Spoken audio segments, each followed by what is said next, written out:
से निवेदन करूंगा कि आप मंच पर पधारें और आप सभी से एक बार फिर निवेदन करूंगा कि आप तालियां बजाकर माननीय मैडम का स्वागत करें।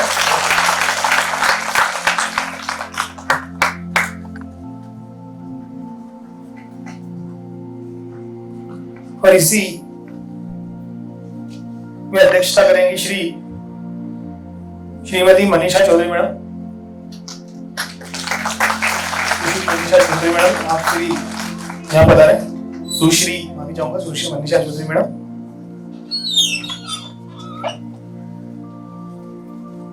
जैसा कि हम लगातार जान रहे हैं कि हम पिछले 100 घंटे जो कि हम अभी 71 घंटे पूरे कर चुके हैं और हमारे जैसे कि अभी 71 घंटे पूरे करने से हमें ये भी समझ में आता है कि हमारे 71 वक्ता भी पूर्ण हो चुके हैं और 71 संकल्प भी पूर्ण हुए हैं। अब इसके बाद मैं आप सभी के सामने हमारे दोनों ही अतिथियों का परिचय रखना चाहूंगा। आज के हमारे जो मुख्य वक्ता हैं किरण लता मैडम, आईपीएस मैडम है। आप एआईजी महिला सुरक्षा, पुलिस अधीक्षक भोपाल देहात, SP Anuppur, SP rail Indore, additional SP Harda और एडिशनल एसपी रायसेन रह चुकी हैं।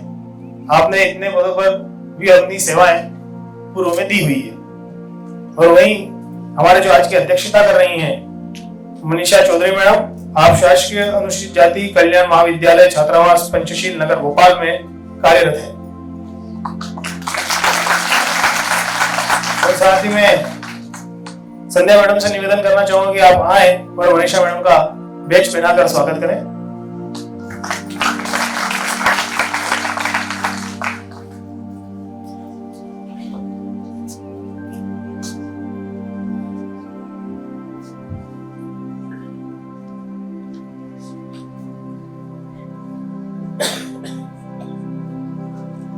जैसा कि हमारी संस्कृति का एक भाग होता है अतिथि का सम्मान, उसी बीच में हम लगातार यह सभी का सम्मान निरंतर हम करते रहे।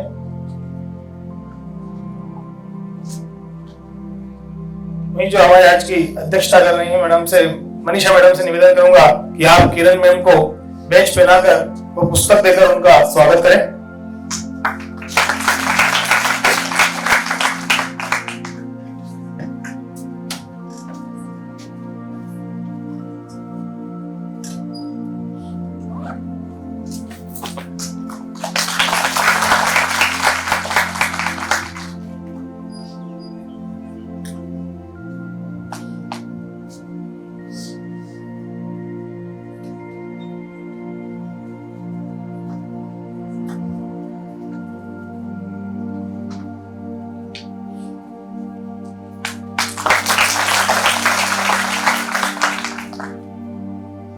धन्यवाद मैडम। आप सभी के बीच में जैसा कि हम बता रहे हैं हमें आपको कि यह 72वां जो हमारा चैप्टर है, मैं हमारी टेक्निकल टीम से निवेदन करूंगा कि इसका वीडियो सभी को एक बार दिखाया जाए। देशवासियों नमस्कार। जब मैं मन की बात करता हूं तो ऐसा लगता है जैसे आपके बीच आपके परिवार के सदस्य के रूप में उपस्थित हूं।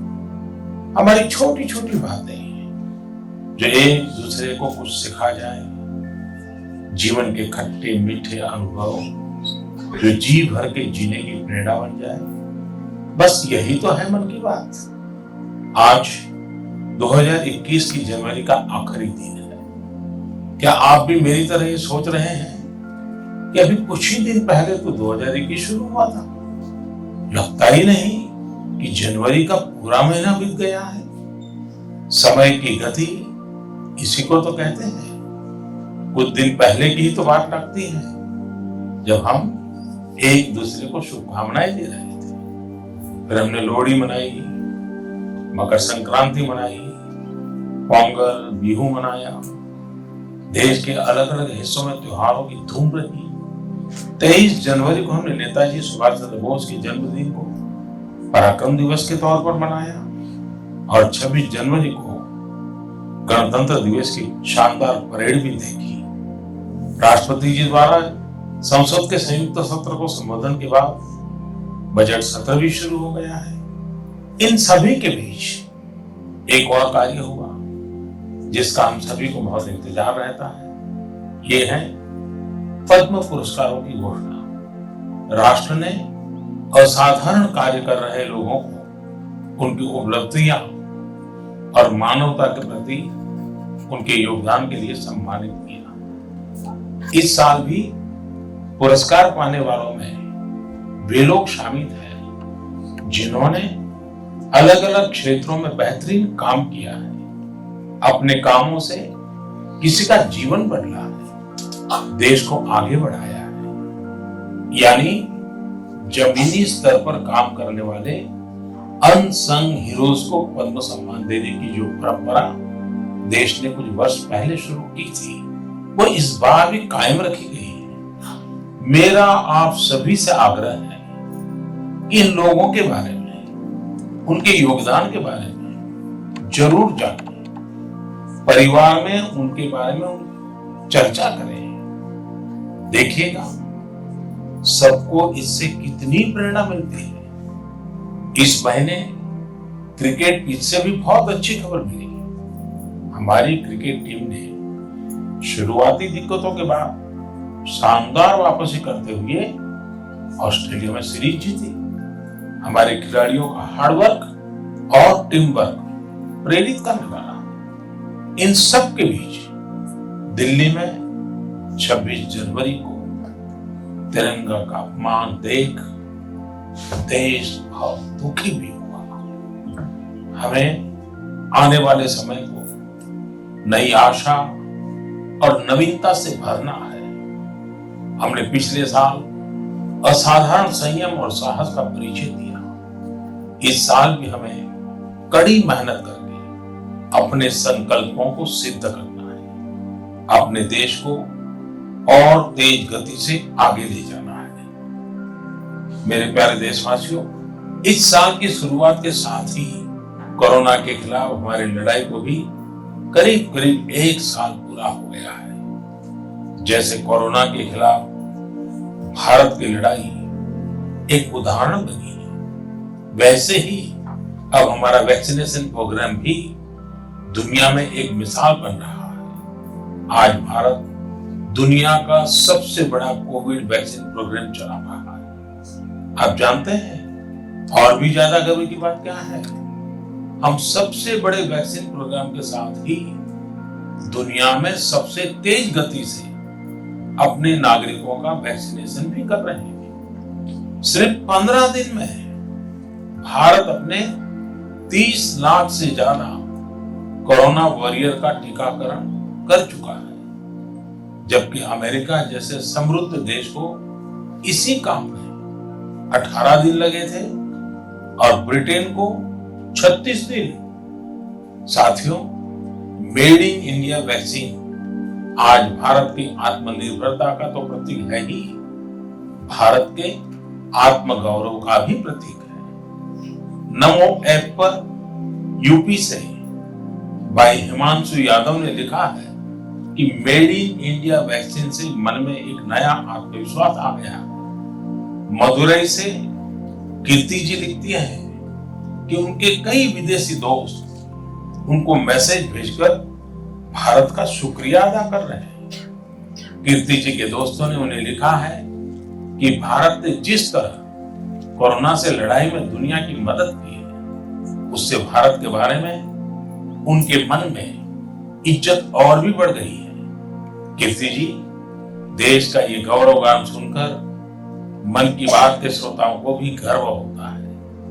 आजकल मुझे भी अलग अलग देशों के राष्ट्रपति और प्रधानमंत्रियों की तरफ से भारत के लिए ऐसे ही संदेश मिलते हैं। आपने भी देखा होगा, अभी ब्राजील के राष्ट्रपति ने ट्वीट करके जिस तरह से भारत को धन्यवाद दिया है, वो देखकर हर भारतीय को कितना अच्छा लगा। हजारों किलोमीटर दूर दुनिया के दूर सुदूर कोने के निवासियों को रामायण के उस प्रसंग की इतनी गहरी जानकारी है, उनके मन पर गहरा प्रभाव है। ये हमारी संस्कृति की विशेषता है।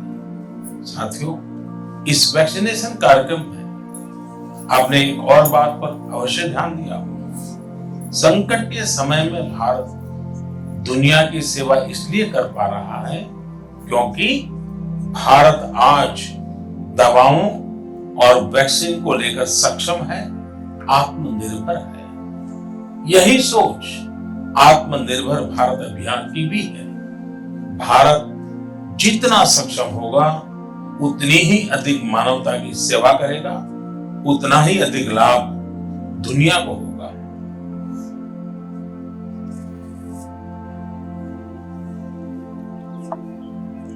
धन्यवाद।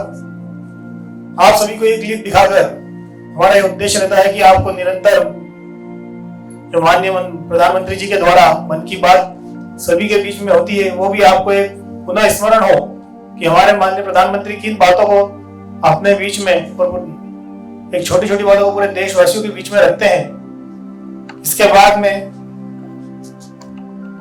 हमारे आज के मुख्य वक्ता मैडम से निवेदन करूंगा आए और बच्चों को अपना अनुभव और मन की बात का अनुभव साझा करें।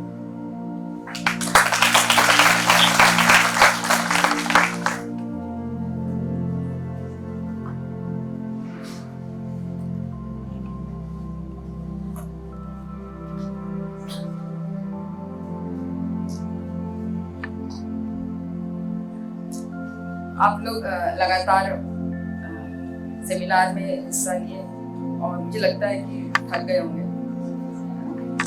तो यह विषय महिलाओं के लिए खासकर जो विषय मुझे दिया गया है, यह विषय महिलाओं के ऊपर जो लगातार हम न्यूज़पेपर में देखते हैं और जो घटनाएं घटित होती है उस पर है।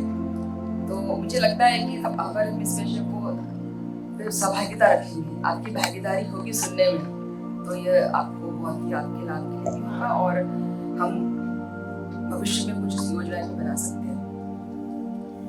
हम लगातार ये सोचते हैं कि महिलाओं पर हिंसा क्यों होती है। ये आपके प्रश्न जहन में आता होगा कि भाई ऐसा क्या है कि महिलाओं पर हिंसा हो रही है। हम लगातार न्यूज़ में सुन रहे हैं कि रेप हो गया, लड़की को उठा के ले गए, तो ये जो घटनाएं क्यों हो रही है। तो इसका ये देखने में आया है कि पूरे विश्व ही इस तरह घटनाएं हो रही है, न कि केवल भारत में हो रही है। हर जगह ये घटनाएं लगातार सुनने में आती है। तो पूरा विश्व ही लैंगिक असमानता, महिला पुरुष के बीच जो लैंगिक असमानता है उसका शिकार है और महिलाएं खासकर इसका शिकार है क्योंकि महिलाएं जो है शारीरिक रूप से पुरुष की तुलना में अक्षम होती है।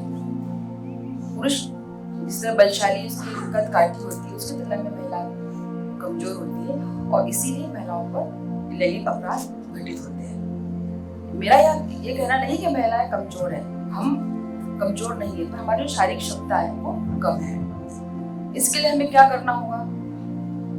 इसके लिए हमें अपने ज्ञान को बढ़ाना होगा और अपने आप को एक प्रूफ देना होगा कि हम कमजोर नहीं है। और जो हम बच्चियां, आप मुझे लगता है सभी स्कूल कॉलेजों की बच्चियां हैं, तो हमें अपने अस्तित्व को बचाने के लिए जो हम पढ़ाई कर रहे हैं, तो हमें ये सोचना है कि हमें अपनी डिग्निटी, गरिमा को कैसे बना के रखें। इस पर हमें विचार करना है और यह जो सेशन है इसी विषय पर है। तो हम इस सेशन में महिला अपराध के बारे में, किस किस तरह के अपराध होते हैं और उसमें हम क्या कर सकते हैं, जानकारी होना बहुत आवश्यक है। बिना जानकारी के जब घटना घटित हो जाती है तो अगर हम उसको नहीं समझ पाते कि घटना अपराध की श्रेणी में आता है, इसकी रिपोर्ट हमें करना जरूरी है, हमें इसे बताना जरूरी है। अगर हम नहीं बताएंगे तो हमें न्याय नहीं मिलेगा। हिंसा का असर सभी महिलाओं पर एक समान पड़ता है, चाहे वो किसी भी सामाजिक, आर्थिक या शैक्षिक वर्ग की आती है, क्योंकि उसके कारण जब हिंसा होती है तो महिलाएं अपनी संपूर्ण भागीदारी समाज को नहीं दे पाती है, क्योंकि वो कहीं ना कहीं डिप्रेशन में चली जाती है या फिर उनको गिल्टी फील होता है कि ये घटना हो गई है।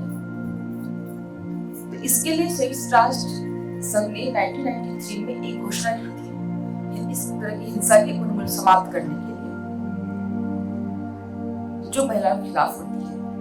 और उन्होंने सभी देशों को एक डिक्लेरेशन दिया था कि हमें इस तरह की हिंसा को रोकने के लिए अपने नियम बनाने चाहिए, कानून बनाना चाहिए, ताकि हम महिलाओं को समान न्याय दिला सकें। और इसीलिए हमारे भारत में भी बहुत सारे कानून बने हैं, चाहे वो दंड संहिता हो, चाहे वो पॉक्सो हो, चाहे बहुत सारे ऐसे कानून बने हैं जो महिलाओं पर जो हिंसा होती है। महिलाओं पर हिंसा कौन कौन सी होती है? घरेलू हिंसा होती है, बलात्कार होता है, और बाल श्रम, बाल विवाह होते हैं, और इस तरह की अन्य बहुत सारी हिंसा के प्रकार हैं जो महिलाओं पर घटित होते हैं।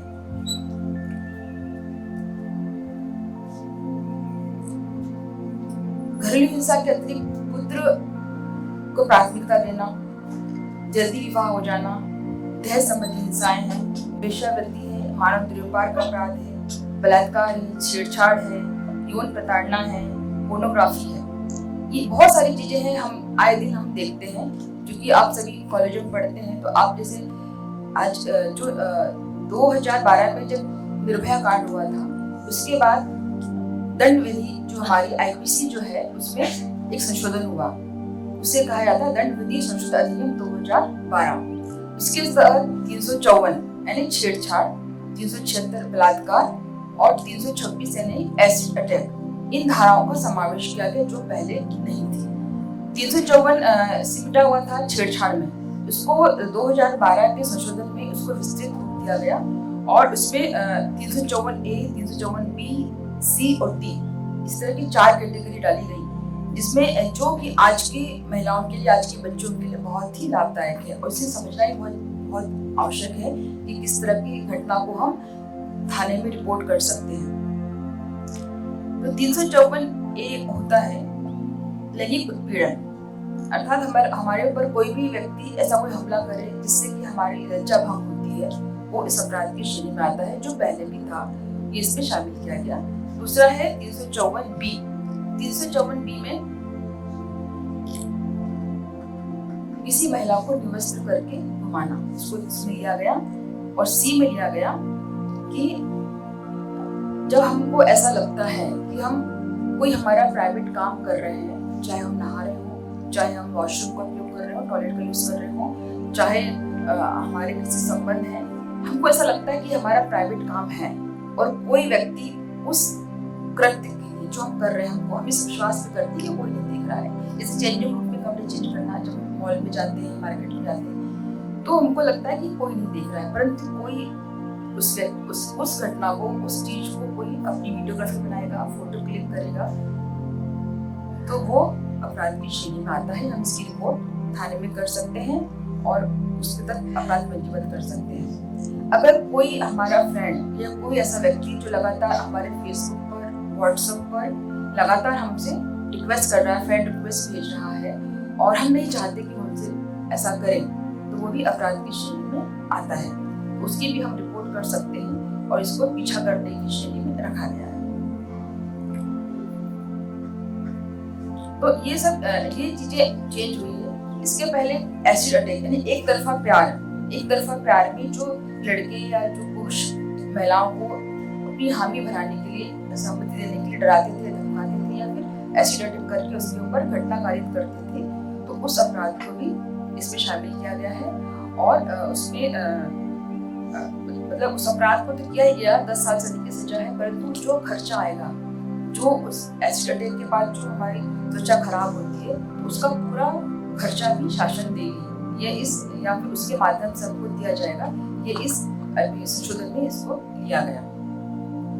उसी तरह से 376 जो था, उसकी अलग अलग कैटेगरीज बना दी गई, चाहे वो हमारे जान पहचान का हो, चाहे वो हमारे गुरुजनों, मतलब ऐसे लोगों के साथ जो हमको गार्डियनशिप में रहते हैं। हमको लगता है कि हॉस्टल वार्डन है, या अस्पताल है, या थाने के स्टाफ है, या संप्रेषण गृह, ऐसे सभी जो हमको गार्डियनशिप में है, ऐसे लोग जो घटना करते हैं, तो उसको इस 376 में शामिल किया गया। इसके बाद एक और एक्ट है पॉक्सो, मतलब जो 18 वर्ष से कम उम्र के बच्चे, लड़के लड़कियां होते हैं, उसको इसमें शामिल किया गया। और 18 वर्ष से कम उम्र के बच्चों के साथ में कोई घटना घटित होती है, तो पॉक्सो अधिनियम के तहत में इसको शामिल करके आईपीसी को जोड़ दिया जाता है। आईपीसी भी उसमें लगती है और पॉक्सो भी लगती है। और पॉक्सो एक्ट बहुत ही कठोर कार्रवाई का, कठोर सजा का प्रावधान उसमें दिए गए हैं, जो कि पहले नहीं थे। और इस कारण से हमारे जो बच्चे हैं, 18 वर्ष से कम उम्र के बच्चों के साथ भी घटना घटित होती है, चाहे वो बलात्कार हो, चाहे 354 का प्रकरण हो, चाहे लैंगिक उत्पीड़न हो, उसको इसमें शामिल किया गया। लैंगिक उत्पीड़न में शामिल किया गया पोर्नोग्राफी, अश्लील साहित्य दिखाना, अश्लील साहित्य बनाना, सबको उसमें शामिल किया गया। तो मतलब शासन भी लगातार इस तरह के अपराधों को समझ रही है और महिलाओं को अपने ऊपर जो हिंसा हो रही है उससे लड़ने के लिए, क्योंकि अगर हम रिपोर्ट नहीं करेंगे तो मानसिक जो प्रताड़ना होती है व्यक्ति को कि हमारे से ऐसी घटना हो गई, आरोपी भी घूम रहा है, हम कुछ नहीं कर पा रहे, तो ये व्यक्ति को आगे बढ़ने से रोकता है। और जब ये नहीं रिपोर्टें होती हैं तो जो हमारी भागीदारी समाज में, हम इस दुनिया में आए हैं तो हमारा जो एक अस्तित्व होना चाहिए वो खत्म होता है। तो हमको अपनी भागीदारी दिखाने के लिए, अपने आप को समाज में स्टैंड करने के लिए बहुत जरूरी है कि जो घटनाएं घटित होती है वो इसकी रिपोर्ट की जाए। अभी यह भी रिपोर्ट की जाए सही घटनाओं में और उस व्यक्ति को सजा दिलाई जाए, क्योंकि जब हम कोर्ट में जाकर के इन बातों में समझौता कर लेते हैं तो फिर वो घटनाएं दोबारा होती है, तो वो भी ठीक, मतलब हमारे लिए ठीक नहीं है, महिलाओं के लिए ठीक नहीं है। तो जो घटनाएं घटित होती है उसकी रिपोर्ट अवश्य करें और उसमें न्याय प्राप्त करें और फिर आगे बढ़े। अब इसी तारतम्य में एक अपराध होता है ह्यूमन ट्रैफिकिंग। ह्यूमन ट्रैफिकिंग क्या है? ह्यूमन ट्रैफिकिंग है किसी भी व्यक्ति, चाहे महिला हो पुरुष हो, उसको धमकाकर, बहलाकर, धोखे में रख करके उसको एक स्थान से दूसरे स्थान पर पहुंचाना, और फिर उसका दुरुपयोग होता है, चाहे तो वो जबरन शादी के लिए हो, वेश्यावृत्ति के लिए हो, बंधुआ मजदूरी के लिए हो, पोर्नोग्राफी के लिए हो, बहुत सारे उस अंग निकालने के लिए हो, बहुत सारी चीजें हैं जो ह्यूमन ट्रैफिकिंग की जाती है। और इसमें ये देखने में आया है कि जो महिलाएं हैं इसमें से सबसे ज्यादा प्रताड़ित हो रही है, सबसे ज्यादा परसेंटेज पीड़ित का महिलाओं का है, क्योंकि अभी भी महिलाओं का जो शिक्षा का स्तर है, गरीबी का स्तर है, अभी भी बहुत कम है। परंतु ऐसा नहीं है कि गरीब लोगों के साथ ही हो रहा है, ये पढ़े लिखे लोगों के साथ भी हो रहा है। जो हम जो लगातार अपने फोन्स के माध्यम से या इंटरनेट के माध्यम से जो हम लगातार फेसबुक पे, इंस्टाग्राम पर बहुत से लोगों के साथ दोस्ती करते हैं, तो जो हमारा फ्रेंड रिक्वेस्ट हम लेते हैं तो हमें नहीं मालूम है कि सामने वाला व्यक्ति कैसा है, और लगातार फ्रेंडशिप करने से, लगातार अलग अलग ऐसे लोगों से दोस्ती करने से जिसको हम नहीं जानते, वो हमें इस तरह के जुमले फंसाता है। इसका एक उदाहरण दूंगी कि एक बहुत बड़े अधिकारी थे, उनकी बेटी को लगातार उसकी फ्रेंडशिप हुई एक व्यक्ति से जो कि फिल्म बनाता था। तो इसकी इच्छा थी कि वो अच्छी हीरोइन बने या एक अच्छा एक्टिंग की दुनिया में जाए, और उसने फ्रेंडशिप की और माता पिता की बिना अनुमति की वो अपने घर से पूरा पैसा लेकर के बॉम्बे शिफ्ट हो गई। चूंकि वो 18 वर्ष से कम की थी तो माता पिता ने उसमें गुमशुदगी का प्रकरण दर्ज कराया। गुमशुदगी का प्रकरण दर्ज होने के बाद में जब उसको ढूंढा गया उसके फोन से, उसके फेसबुक के माध्यम से किससे कनेक्ट है, तो वो मालूम पड़ा बॉम्बे में है। बॉम्बे में जाने के बाद उस बच्ची को रेस्क्यू किया गया। तो क्योंकि उसने अपने आप को एक हीरोइन बनने के लिए मन से तैयार कर लिया था, वो कोई वो नहीं है कि उसने अच्छी बात की थी, लेकिन जो रास्ता उसने चुना उससे क्या हुआ, जब वहां पहुंची है तो उसने पहुंचने के बाद में उस व्यक्ति ने उसको ये कहा कि आपको हीरोइन बनना है तो आपको सब कुछ करना पड़ेगा। तो उसने अपने फोटोशूट कराए और जिस व्यक्ति के पास उसको भेजा गया शारीरिक यौन शोषण के लिए, उसका होता रहा। बच्ची के मन में ये था कि हमें ये हो सकता है कि सब करना पड़ता है, पर ऐसा नहीं है। जो इस क्षेत्र में जो काम करते हैं, जो काम करते हैं, उन्होंने उसको काउंसलिंग करी कि बेटा ऐसा नहीं होता है, और उसको वहां से लेकर के आए। लेकिन उसके साथ घटनाएं तो घट गई, है ना।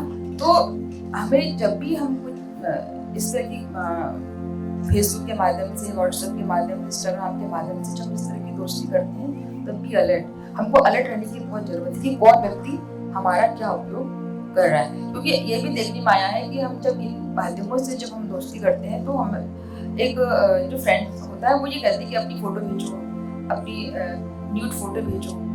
दोस्ती में सब हम लोग कर, उस समय तत्कालिक समय में समझ में नहीं आता है कि ये सही है कि गलत है। तो ये चीजें हमको बाद में बहुत दुख देती हैं, बाद में हमें तकलीफें देती है, हमारे से पैसा भी ले सकते हैं, हमारी फोटो वायरल करने के लिए हमको धमकी भी देते हैं और वायरल भी कर देते हैं। इन सब जितने भी अपराध होते हैं, इन सब की सुविधाएं हैं, इन सब के लिए कानून बना हुआ है, लेकिन जब तक हम अपने आप इसमें अलर्ट नहीं रहेंगे, नहीं समझेंगे, हम इस तरह के अपराध के शिकार हो जाएंगे।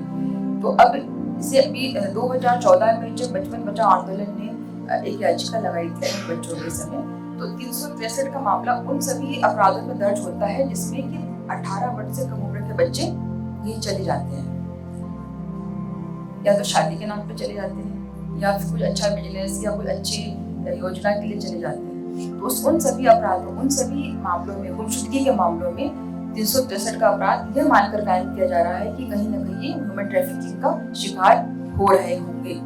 और जब उस बालक बालिका को जब वापस हम थाने पर लेकर आते हैं, रजिस्टर करके लेके आते हैं, उसको दस्तयाब करके लेके आते हैं, फिर वो जैसा वो कथन देते हैं, जैसा वो बोलते हैं, वैसे ही आगे कार्रवाई होती है। तो ये देखने में आया है कि अक्सर ये ह्यूमन ट्रैफिकिंग के मामले पंजीबद्ध हो रहे हैं, पॉक्सो भी उसमें लग रहा है, उनके साथ में लैंगिक शोषण भी हो रहा है, उन्हें बेचा भी जा रहा है, उनकी जबरन शादियां भी हो रही है।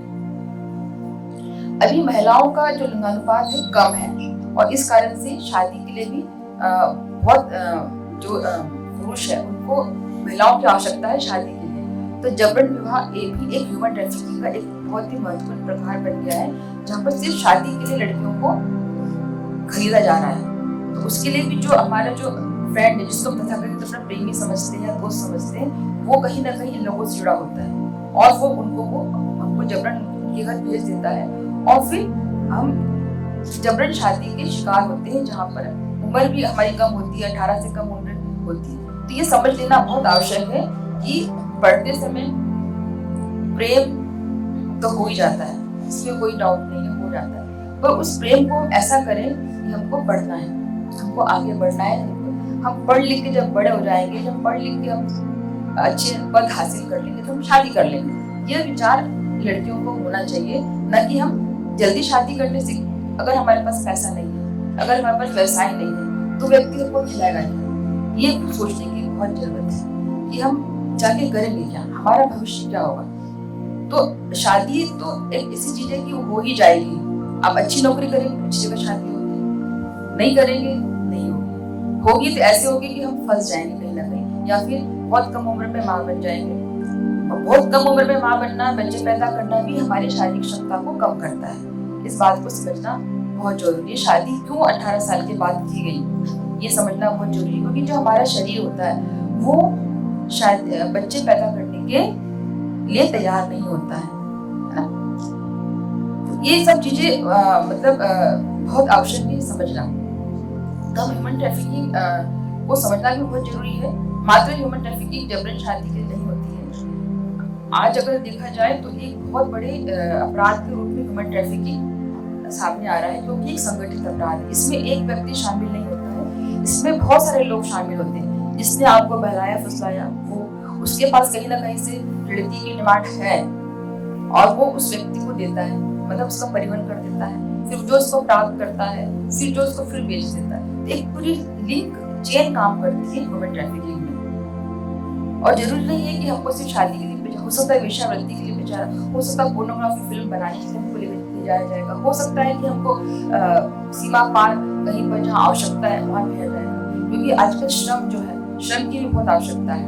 अगर हम अकुशल हैं, हम पढ़े लिखे नहीं हैं, तो हम इस श्रम के लिए भी हम श्रम के लिए भी बंधा मजदूरी है, दासत्व है।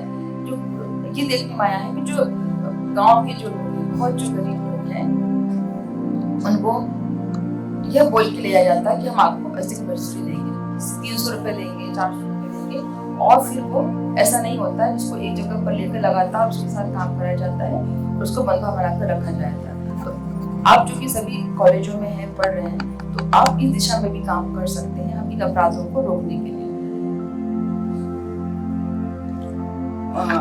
अब अगर ऐसे अपराध होते हैं तो पुलिस की बहुत सारी फोन हैं, बहुत सारे एसपी नंबर है, जैसे 1098 जो बच्चों के अपराधों घटित होता है तो हम उसमें सूचना कर सकते हैं।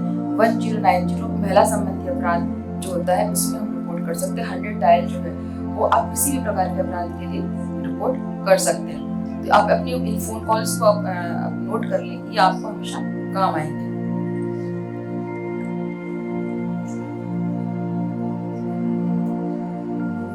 अभी अब ये सेशन हम ऐसा रखते हैं, हम क्वेश्चन आंसर का रखते हैं, क्योंकि उसमें हम अपनी बात अच्छे से कर पाएंगे। तो अगर किसी को कुछ क्वेश्चंस पूछने हैं, कोई बात करनी है, तो आप कर सकते हैं।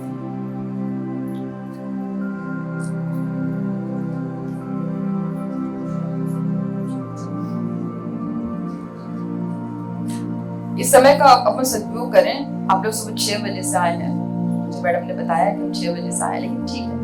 ये बहुत ही महत्वपूर्ण विषय है जो हम सभी महिलाओं को समझने की आवश्यकता है और इस पे हमको बात करने की आवश्यकता है।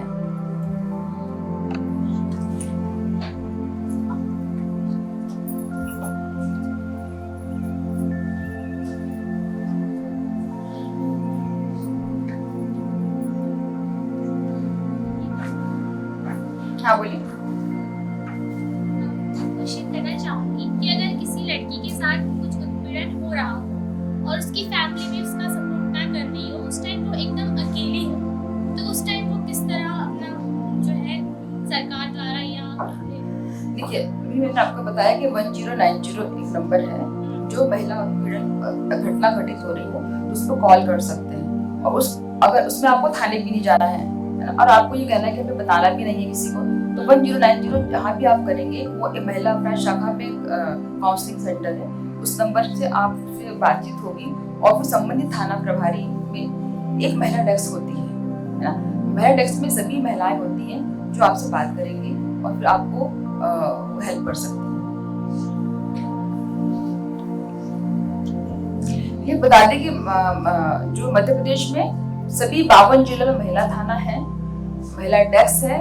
अगर आप थाने जाते हैं तो वहाँ पे महिला अधिकारी ही आपको मिलेगी जो आपकी बात सुनेगी। आपको कौन सी हेल्प चाहिए, आपको काउंसलिंग चाहिए, आपको एफआईआर कराना है, आपको विधिक सहायता चाहिए, क्या चाहिए, वो हर चीज उसमें वहाँ पर उपलब्ध है। तभी तो बहुत अच्छा मध्य प्रदेश में है कि हर थाने में आपको ऐसा नहीं किसी पुरुष को अपनी बात कहनी, आप महिला अधिकारी को ही अपनी बात कह सकते हैं। और महिला अधिकारी चूंकि महिला ही होती है तो अपनी बात कहने में, उसके साथ में अपनी बात कहने में आपको कोई झिझक नहीं होती है, आप बड़ी आसानी से अपनी बात कह पाएंगे उसको।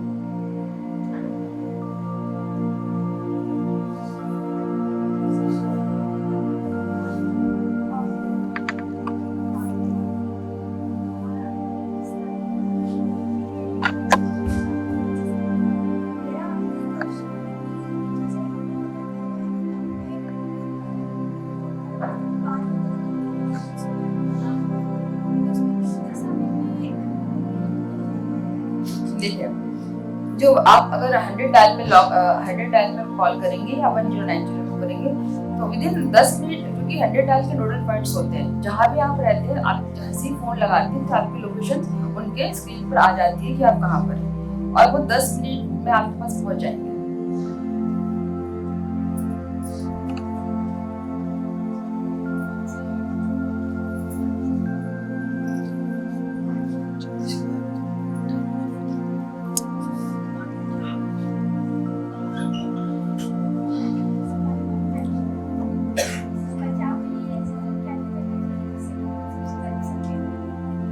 मतलब महिला अपराध के एक तो ये तो अपने ऊपर है ना, कि हम किस तरह से हमको हमारा जो, जैसे अभी मैंने आपको बताया कि जो हम फ्रेंड रिक्वेस्ट है, अपन सिंपल बात करें, जो हमारा दैनिक यूज क्या है, फोन हो रहा है ना, फ्रेंड रिक्वेस्ट हमको समझ के ही स्वीकार करना चाहिए कि हम जिससे जो आपके जान पहचान के लोग हैं, जिसको आप जान, अननोन व्यक्ति से मत दोस्ती करिए पहला। हाँ, अगर आप अकेले हैं तो आप क्या जाने आने के जो परिवहन का साधन इस्तेमाल करते हैं वो परिवहन देख लीजिए, किस में बैठे हैं, ऑटो में बैठे हैं या किस में बैठे हैं, वो देखिए कैसा है आपके साथ। और कोशिश करें कि रात में अपन बहुत आवश्यकता पड़ती तो कोशिश करें ऐसे परिवहन इस्तेमाल करें जैसे कि जो रजिस्टर्ड हो। Yes ma'am.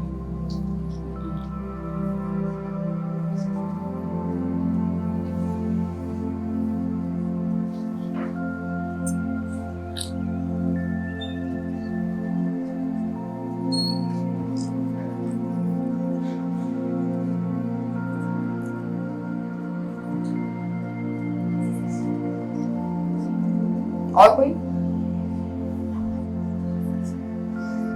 बात नहीं है। हाँ बोलिए। देखिए आगे होके अपनी बात रखने की भी जरूरत है ना। ये ऐसा नहीं है कि अपन बैठे हैं सेमिनार में तो हमको नहीं बोलना, बोलिए, खुल के बोलना चाहिए। एक छोटी सी कंडीशन है, मतलब अभी एक केस हुआ है अपने एक दोस्त के साथ। तो मेरे एक दोस्त थी, वो बहुत इस रिलेशनशिप में थी, मतलब एक लड़के के साथ, और उसकी शादी हो गई वो लड़की। उसके बाद अभी वो लड़की उसके साथ फिर भी रह रही थी, और अभी उसके घर वालों ने, लड़की घर वालों ने उसको घर से निकाल दिया।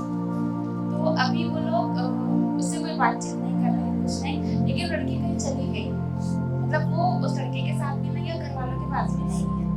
तो वो लड़का मतलब पुलिस स्टेशन जाके उसकी एफआईआर करना चाहता है, वो गया भी नहीं, उसकी एफआईआर ले नहीं रहा, तो वो क्या करेगा अभी? नहीं, उसको ऑलरेडी शादीशुदा है वो। हाँ, फिर भी उसके साथ रह रही है। नहीं रह रही थी, अभी वो कहीं चली गई, मिल नहीं रही। देखिए ऐसे मामले में तो गुमशुदगी कायम होती है। हाँ, बट वो एफआईआर ले नहीं रहे।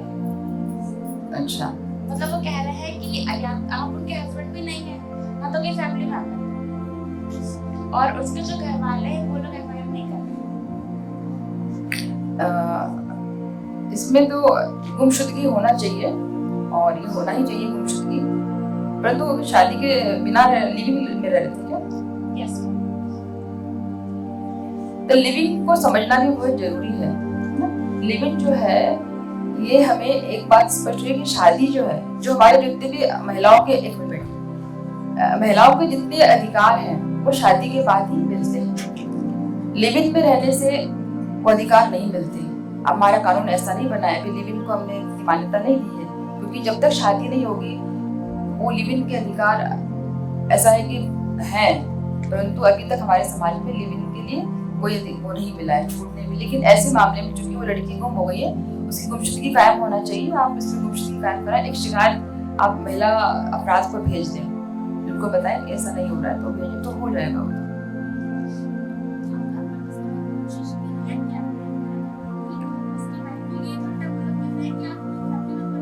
कोई बात नहीं है। देखिए थाने से बड़ा क्या है, थाने से बड़ा आईजी एसपी ऑफिस है ना, एसपी ऑफिस से बड़ा आईजी ऑफिस होता है, आईजी ऑफिस से बड़ा डीजी ऑफिस होता है। तो एक अपील तो कर सकते हैं, अपील करिए। थाने ले लिया तो अपने संबंधित एसपी को बताइए, वहाँ के एसपी, हो जाएगा। जब बड़े अधिकारी इन्वॉल्व होंगे तो हो जाएगा। क्योंकि देखिए कोई भी अपराध अगर थाने में दर्ज नहीं हो रहा है तो हमको हायर में जाना चाहिए। एसपी ऑफिस है, फिर उस पर डीआईजी ऑफिस है, आईजी ऑफिस है, पीटीजी ऑफिस है। ये इसीलिए बने हुए कि सब सुपरवाइज करते हैं। अगर कोई बात नहीं हो रही है तो सुपरवाइज के लिए ऑफिस बने हुए, वहाँ पे अपनी रिपोर्ट करें।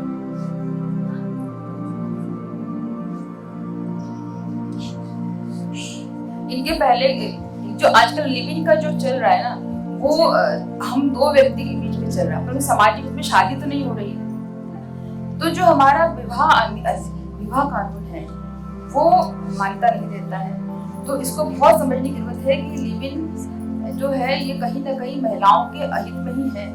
क्योंकि अगर आप 10 साल रहे, 5 साल रहे, आपके बच्चे पैदा हो गए, तो बच्चों को क्या उसका परिवार वो सब अधिकार देगा? उसको सोचने की भी जरूरत है। तो आज की जनरेशन को सोचना होगा कि लिविंग में रहने के बाद क्या उसके बच्चे का या खुद का, क्योंकि 15 साल के बाद, 10 साल के बाद आप भी ऐसे सक्षम नहीं हो पाओगे शारीरिक रूप से कि कुछ अकेले कर पाओ।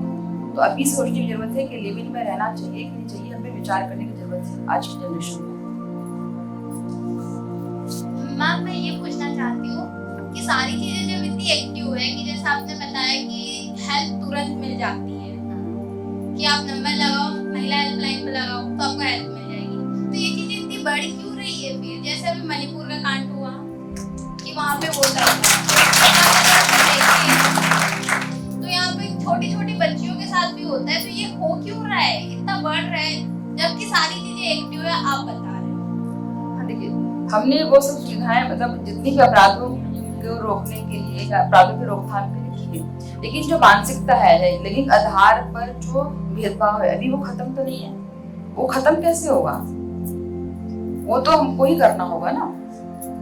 जो हमारे, आप सोचिए, जब बचपन से सोचिए, जब आप बच्चे थे, आप भाई और बहन थे, तो हमारे घर में जो हमारी परवरिश थी कैसी थी, भेदभाव था लड़के लड़कियों में, उनके पढ़ाने में, सोचने में, और जो हमारा समाज पितृसत्तात्मक समाज है ना, सही है कि वो हो रहा है, परंतु ऐसा भी नहीं है कि उसके लिए हम कुछ सुविधाएं या उसके लिए व्यवस्थाएं तो की गई है, परंतु जो लैंगिक असमानता है, मैंने शुरुआत में बताया था आपको, पूरे विश्व में ही लैंगिक असमानता है, स्त्री पुरुष के बीच जो असमानता है उसको समाप्त करने की आवश्यकता है। वो धीरे धीरे होगा, जो हमें ही करना होगा। ये सिर्फ जैसे कि घर का काम लड़कियों का काम है, बाहर का काम पुरुष का काम है ना, इस तरह की जो असमानता है, और संपत्ति पे अधिकार किसका है, पुरुष का है, महिलाओं को अधिकार नहीं। तो ये जो चीजें हैं, ये जेंडर जो इनइक्वालिटी है, उसको समाप्त करने के लिए हमको ही आगे बढ़ना होगा। और ये तो समाज है, एक विकृति है, अपवाद है, तो ये तो होता रहेगा। परंतु हमको जो हम जो बैठे हैं, हम जो पढ़ रहे हैं, तो हमारे ज्ञान को हमको इस तरह बनाइए कि हम बराबरी की ओर बढ़े, ना कि एक स्टैंडर्ड नीचे जाकर के हमको नहीं, हम उसको सुनना है। अब बराबरी की विचारधारा को अपनाएं, इस तरह की अपनानी होगी हमको, तभी ये धीरे धीरे सुधार आएगा इसमें। एकदम से आप कह दो कि खत्म हो जाना चाहिए, नहीं होना चाहिए, वो तो हम सब चाहते हैं कि नहीं होना चाहिए, पर हो रहा है। तो हमारा क्या स्टैंड है? अभी अधिकांश मामलों में जो कोर्ट में जो केस चल रहे हैं, उसमें निर्णय का परसेंटेज बहुत कम है, सजा का परसेंटेज बहुत कम है। क्यों है? क्योंकि जो हमारे फरियादी हैं, जो महिला फरियादी हैं, जो पीड़ित है, वो कोर्ट में जाके बोलते नहीं है, समझौता कर लेते हैं। जब सजा मिलेंगी तो उसका भी एक भय होता है। अभी जैसे 376 में मृत्युदंड के प्रावधान किए गए हैं, ठीक है, आजीवन कारावास के प्रावधान किए गए, लेकिन हमारा जो पीड़ित व्यक्ति, जो हमारी महिलाएं हैं, वो बोलती नहीं है, कोर्ट में बिल्कुल नहीं बोलते, सजा नहीं मिलती।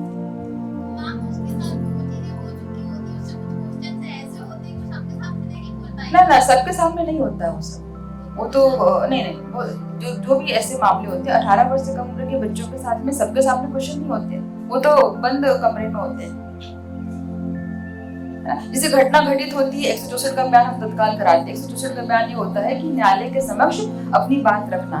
तो फरियादी क्या हो रहा है कि तुरंत समझौता कर लेते हैं भय से। आप जब तक अपनी बात नहीं बताएंगे पुलिस को कि वो व्यक्ति हमको डरा रहा है, धमका रहा है, या हमें अपनी बात रखने को मना कर रहा है, जब तक ये रिपोर्टें पुलिस को नहीं होगी तब तक कार्रवाई नहीं हो सकती। क्योंकि हम डिपेंड है फरियादी के ऊपर कि वो क्या बोल रहा है, न्यायालय डिपेंड है फरियादी के ऊपर कि वो क्या बोल रहा है। साक्ष्य के आधार पर काम होता है।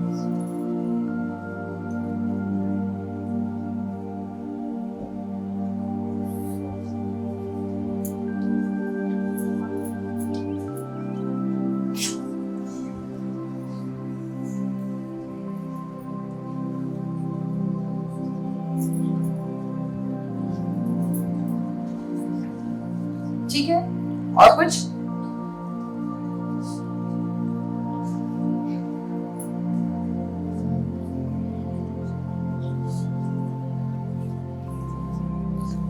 ठीक है, मैं फिर अपनी बात ये समाप्त करती हूँ।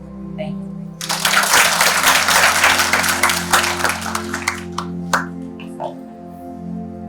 आप सभी ने इतने उद्भव मन से जो मैम को ग्रहण किया, और मैम के जो भाषण था कि बहनों, महिलाओं और कन्याओं के लिए जो योजनाएं चलाई जाती हैं उनमें अधिकतर चीज़ें होती हैं। हम देखते आ रहे हैं कि भारत विविधताओं से भरा देश है, लेकिन भारत एकता में एक श्रेष्ठ भारत के साथ बहुत कार्य करता है। और हम ये सोचते हैं कि हमें बहुत चीज़ें ऐसी होती हैं जो नहीं मालूम होती हैं। हम चाहते हैं कि हमें पता चले, और हम शायद ऐसी चीज़ों को कहीं एकत्रित होकर एक मंच से ही सुन पाते हैं, और तब हमें पता चलता है कि हमने कितनी सारी चीज़ों को जाना ही नहीं अपने जीवन में, जिन्हें हमें जानने के लिए विशेष होता है।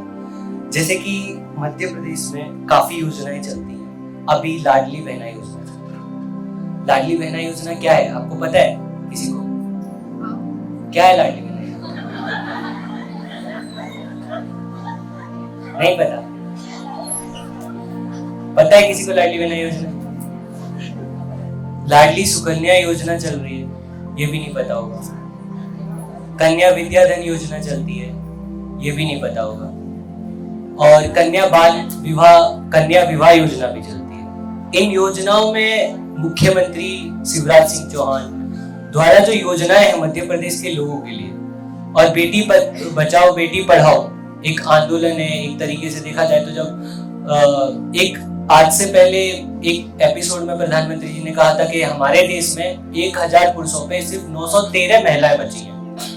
मतलब नारी शक्ति को अगर आप देखोगे तो कितनी कम हो रही है। उस हिसाब से अगर आप देखा जाए तो लगभग पुरुषों की संख्या ज्यादा है, लेकिन महिलाएं तो बहुत सशक्त होती हैं और महिलाओं के लिए तो सशक्तिकरण कार्यक्रम भी चलते हैं, लेकिन महिलाएं खुद कहती है कि हमारे अंदर पुरुषों के प्रति उतना बल नहीं होता। ये कहीं ना कहीं बात गलत है, क्योंकि अगर आज हम देखते हैं तो प्रधानमंत्री मन की बात में आपके पहले मध्य प्रदेश से जो पायलट है अभी बनी हुई वो मध्य प्रदेश की है, जो अभी तक ऐसा नहीं हुआ। इतनी महिलाएं हैं जो पहले नौकरियां नहीं करती थी, आज देखो हाउसवाइफ भी हैं, डॉक्टर्स भी हैं, मेडिकल में भी हैं, इंजीनियर्स भी हैं, जो रोड बना रही है, कंस्ट्रक्शन कर रही है। कितना कुछ महिलाओं ने किया है। आपके अंदर भी वो जुनून, जज्बा और हिम्मत है कि आप कुछ भी कर सकते हो। जहां पुरुष नहीं पहुंचता आज वहां महिलाएं पहुंच जा रही हैं। क्या पुरुष इतने सशक्त थे या पुरुष अभी इतने सशक्त हैं जो महिलाएं नहीं हो पा रही हैं, या महिलाएं इतनी सशक्त हो चुकी है कि पुरुष पीछे छूट जा रहे हैं? ये सब हम जब मानते हैं जब हमारे मन में एकाग्रता नहीं होती, और जब एकाग्रता होती है तो हम ये सोचते हैं कि हमें करना क्या है, और जिसका दृढ़ लक्ष्य एक होता है वो कुछ भी कर लेता है। और आपके अंदर अगर वो एकाग्रता है और आपका मस्तिष्क एक भाषा पे, एक चीज पे निर्भर करता है, तो आप कुछ भी कर सकते हैं। इसी के साथ मैं आमंत्रित करूंगा अर्पित जी पाटीदार को, मैम को, हमारी किरण मैम को एक मन की बात उकेरा हुआ पेन गिफ्ट करें।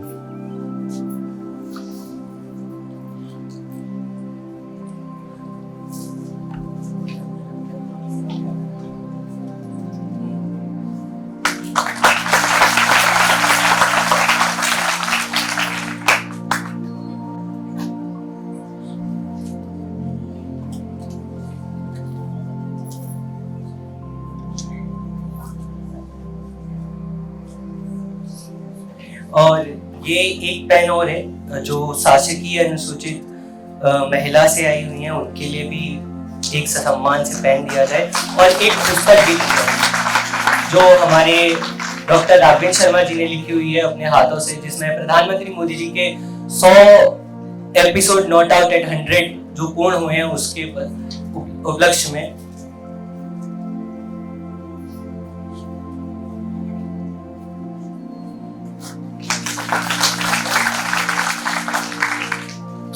युवा भारत का अपने अनुभव समृद्ध बुजुर्ग भारत संघ विकास पथ पर सुसंगत सुचालन है मन की बात।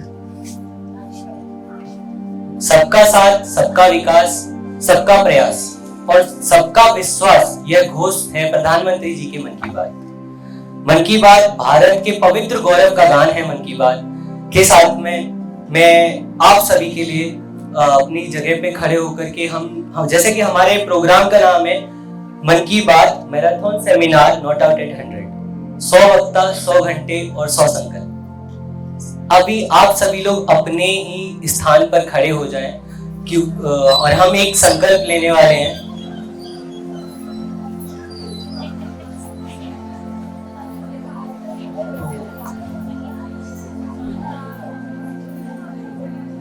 मैं संकल्प लेता हूं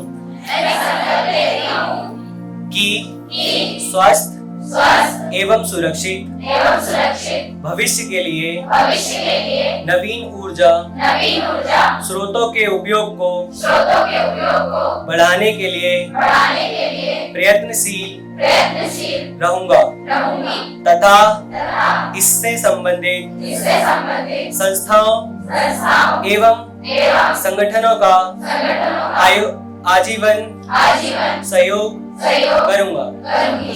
धन्यवाद। आप सभी लोग बाहर दाएं हाथ की तरफ से जाएंगे, जिसके बाद में मैम के साथ में एक